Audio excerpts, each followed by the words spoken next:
How can we be rich, famous, and gorgeous? This is the life lesson we'll learn from the 21st star of Vedic astrology, Dhanishṭhā, the desirable object. In this series, Life Lessons of the Vedic Nakshatra, we'll discover how life really works by exploring the 27 constellations through the mystical Sanskrit words of the Vedic Nakshatra Sutra. All right, welcome to the 21st installment of our Life Lessons from the Vedic Nakshatra series.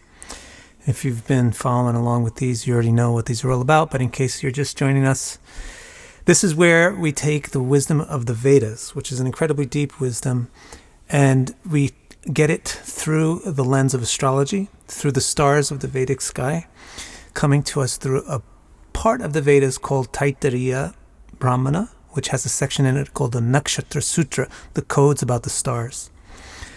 So each week we're studying one of these codes about one of the star fields. And this week we're going to study the sutra, the code about Dhanishtha, which means the desirable object. So we always begin by listening to the Sanskrit, the original language of the sutra, and then we're going to talk about what the individual words mean in the sutra. There's not that many words. And then we're going to get on to the lesson that we learned from it.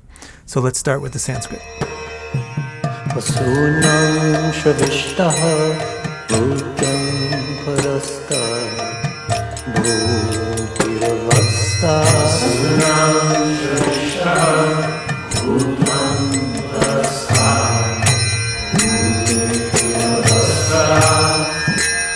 So this sutra means desirable objects need tangible resources to become wealth. Now this is a code. So it's a very short and apparently simple sentence, but it has tons of meaning buried or embedded in it if you understand the words carefully and the nuances of the words. So let's start unpacking the four very important words in this sutra. The first one is vasu, right? What vasu means is it indicates something that has a color or a shape that you can see, right? So vasu is a term applied to tangible things that can be perceived. And by extension, it means something that's real, practical, and has some real financial or sensual or material value to it. So vasu not only means something that exists and has a shape, but it really means an object of wealth. So that's what Dhanishtha is, here's your first heads up. What is this nakshatra all about? What is this star field all about? It's about objects of wealth, objects of beauty, desirable things that you want to see, things that can be seen, things that have a nice shape, things that have a nice color. Now the second word in the sutra is Shravishta, which is an old name for the nakshatra Dhanishtha. The name changed somewhere along the way, but I'll show you that these are basically synonyms, right? So Shravishta, it literally means something that people love to talk about. And talking about something is Shravana, like the previous nakshatra was Shravana. It means talking, conversing. And Ishta means favorite. So this is a favorite topic of discussion, something that people really love. So Shravishta means something that's really famous, something that's very popular, something that's very desirable. That's what this sutra is saying. Here's a nakshatra that's about material prosperity, desirable stuff, beautiful shapes, nice colors, nice sounds. Now as for the name Dhanishtha, Dhanishtha means basically the same thing. It means very wealthy, fabulously wealthy. Ishta Dhana. Now, in the book that I'm going to publish translating this Nakshatra Sutra, I'll give you a lot more information than what I'm giving you. In some regards, a lot more information than what I'm giving you in the video. Some more details about how these things translate. I don't want to overburden you with translations here in the YouTube video. So let's move on. Let's look at the third important word in the sutra, which is bhuta. Okay, bhuta, it's just a past perfect form of the verb bhu. So bhu means to exist. Past perfect form of exist means something that has come into being, something that has been made, is called a bhuta. So in Vedic terms, or in the Vedantic philosophy, this word bhuta is used in a very specific way. And it's used to contrast with Brahman, which is akshara. Brahman is consciousness, awareness. And awareness is described as akshara. It's never come into being. It's the foundation for being, is awareness. In contrast to akshara Brahman, there's kshara bhuta. Bhuta, things which consciousness produces. So the word bhuta, in the Vedic context, which of course is how it's being used in a Vedic book, means a material object, something that has been made, not something that's always existed, something that's been made, something temporary, something that can be destroyed, some form which is temporary. So the bhuta is what this nakshatra needs. It's bhuta prastat. Prastat means it relies upon it. So Dhanishtha, in order to make desirable objects, needs bhuta, which means like the raw materials. For example, the Panch Mahabhutas. Those are the 5 great building blocks of stuff: earth, water, fire, air, ether. So it needs those kind of raw materials, those elements, in order to make things. And what does it want to make? That's the 4th and final important word in the sutra, which is bhuti. So bhuta is what Dhanishtha needs, and bhuti is avastat. It's what it wants to make.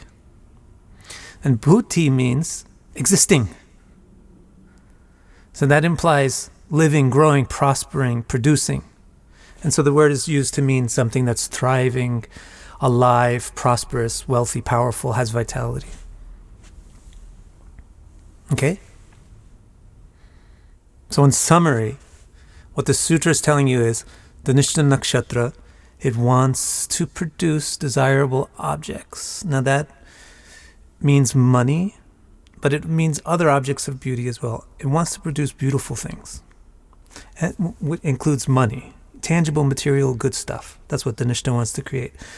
To do so, it's going to require tangible, material resources, like assets and talents and things like that. And the specialty of Dhanishtha is it knows how to transmute a resource into an outcome. So it knows how to transmute raw materials into prosperity. It knows how to transmute talent into fame, etc., etc. That's the specialty of Dhanishtha. Now, occasionally in this video series, I'll give you the interpretive ramifications of the nakshatras. In the book that I'll release, I'll always give you the interpretive ramifications for every nakshatra, and always with details per planet. But in the videos, occasionally I'll refer to some of that information. I'd like to do that for Dhanishtha.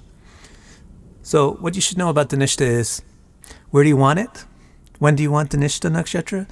Whenever you want beauty, whenever you want success, fame, financial things, wealth. And so you might be thinking, well, all right, when would I not want that, right? So sure, maybe that's the case. Dhanishtha is wonderful. But actually think carefully, because the truth about Dhanishtha is that it's not really always the best nakshatra for internal, non-material awareness, prosperity, and happiness. Okay, it directs attention towards Buddha, manifesting things, which is wonderful, but when you manifest something, then you have to maintain it, and then you're also in fear of losing it.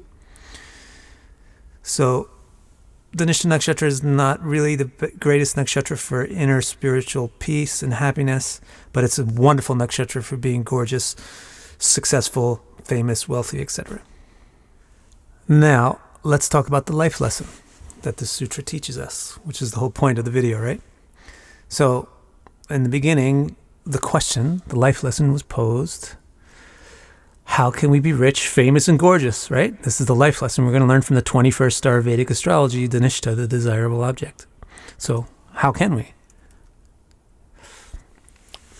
Well, Dhanishta's, the sutra's lesson to us is Bhuta makes Bhuti. If you can remember that, it'll be handy. Bhuta makes Bhuti. So that means wealth makes wealth. Success makes success. Fame makes fame. Beauty generates beauty. Like generates like. You know, like doesn't generate unlike. Something cannot produce something which is unlike it. Something produces something which is like it. So how do you get wealth? By being wealthy, by having wealth. Wealth generates wealth. How do you get success? By being successful. So then what does that mean? Does that mean that the successful, wealthy people are just always going to be successful and wealthy and the poor people are not? Kind of, sort of, it does mean that. And that is an unfortunate reality, isn't it? The poor stay poor, the rich get richer. But there is a way to escape that. There is a way to escape that conundrum or that catch-22, that wealth produces wealth, so you're out of luck if you don't have any wealth. So the hint to how to avoid that is in the sutra. How to escape that loop is in the word vasunam. Because the word vasunam means of all objects. It means it's inherent that the shravishta, or the desirability and the fame and the greatness and the glory and all that and the talent, is in all of the vasu. All of the elements, everything that we already have. So this word is telling you that actually you already have the resources that you need to become wealthy, to become beautiful, to become famous, to become successful. So then what's the problem? The problem is we have to learn what kind of resources we have. Like, a guitar is a great resource for making music. It's an awful resource for building a bridge. So if you want to make music and you got a guitar, you're happy. But if you want to build a bridge and you have a guitar, you're unhappy and you think you don't have any resources. Well, the clue there is to realize I've got a guitar. Let me forget about trying to make a bridge and learn how to make music. You see what I'm saying? So the sutra is telling you, look, you're a being. So you've got assets because you exist. You're Vasu. You have assets. You have some form of wealth. You have some form of talent. You have some form of beauty. Find it. Discover it for what it is. Don't wish that it was what somebody else had. Or don't wish that it's what somebody else wants you to have. But see what it is that you actually have. And then start to use it. Start to utilize it. Start to bring it out. Start to make it produce things. When you do that, you polish them. You make them better, you make them shine, which is another meaning of the word vasu. And when your natural talents shine, then it becomes shravishta. It's what attracts attention and generates prosperity, fame, and wealth. Don't miss the life lessons from the other 26 star clusters of Vedic astrology. Subscribe to my channel now. And keep your ears up for announcements about the release of this book and the next online classes about it. Thanks.